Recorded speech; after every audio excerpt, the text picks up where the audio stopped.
నిన్న ఎంత బాధేసిందంటే పాపం పిల్లలు వీళ్ళు ఉద్యోగాలు ఇస్తారని ఇవ్వకుండా వాళ్ళని మోసం చేస్తే రోడ్డు మీద కూర్చొని 2 చెప్పులు చేతిలో పట్టుకొని వీళ్ళని నమ్మి వీళ్ళకి ఓట్లేసి గెలిపించినందుకు మా చెప్పుతో మేమే కొట్టుకుంటున్నామని వాళ్ళు చంపలు వాయించుకుంటున్నారు. కనీసం వాళ్ళ గోడు చూడటానికి కూడా లోకేష్ గారు ఇక్కడ లేరు.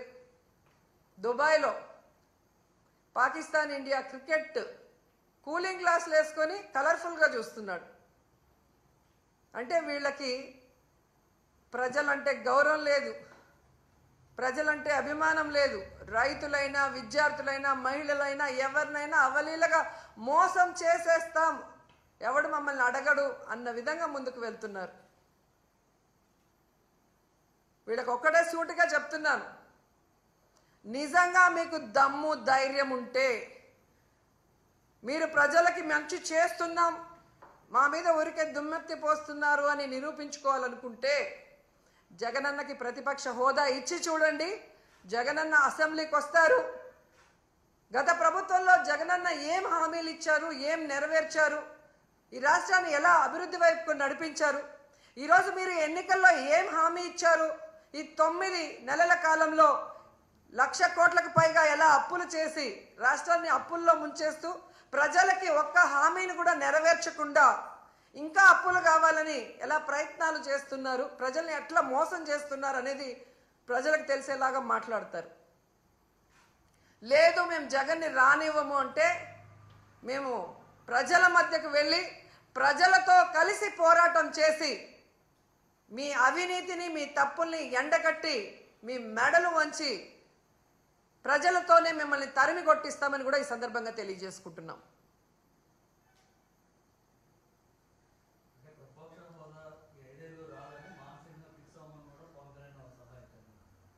అదే అంటున్నాను సార్.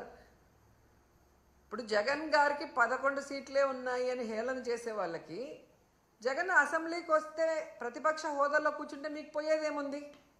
ఆయన కన్నా మీరు బాగా పరిపాలించినప్పుడు ఆయన పరిపాలన చేయలేదు అని మీరు చెప్తున్నది నిజమైనప్పుడు ఎక్కడైనా ప్రతిపక్షం లేని అసెంబ్లీ ఉందా ఈ దేశంలో?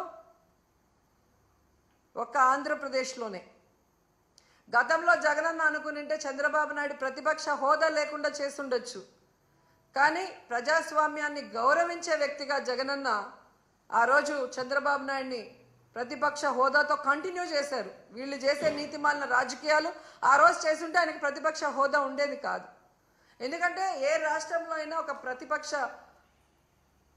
పార్టీ ఉండాలి, అధికార పార్టీ ఏదైనా తప్పులు చేస్తే అవి ఎత్తి చూపించాలి, నిలదీయాలి, వాటిని అధికార పార్టీ సరిదిద్దుకొని ప్రజలకి అండగా నిలబడాలి.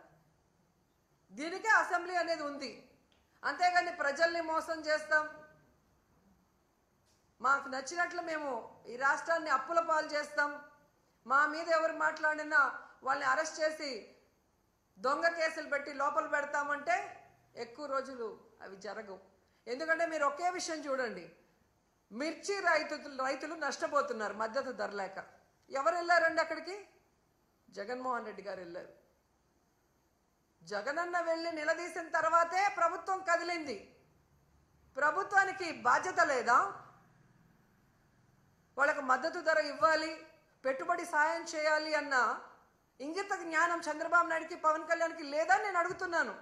మొదటిసారి ముఖ్యమంత్రి అయిన జగనే అంత చక్కగా రైతు భరోసా ఇస్తూ మద్దతు ధర ఇస్తూ ఎక్కడైనా కరువు కానీ లేదా అధిక వర్షాలు కానీ లేదా తుఫాను కానీ వస్తే ఏ విధంగా కాపాడాడు వితిన్ 24 అవర్స్లో అనేది మీరు ఒకసారి రికార్డ్ చూడండి.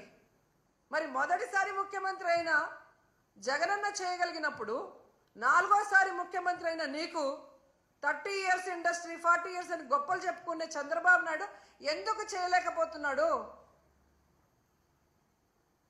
మూలనున్న ముసలమ్మ కూడా బటన్ నొక్కుతుందనే, నువ్వు కూడా ముసలోడివే కదా, నొక్కేది బటను, ఎందుకు నొక్కలేకపోతున్నావు? జగనన్నని హేళనగా మాట్లాడటం కాదు, జగనన్నలాగా 1 సంవత్సరం పరిపాలించి చూడు, తెలుస్తుంది.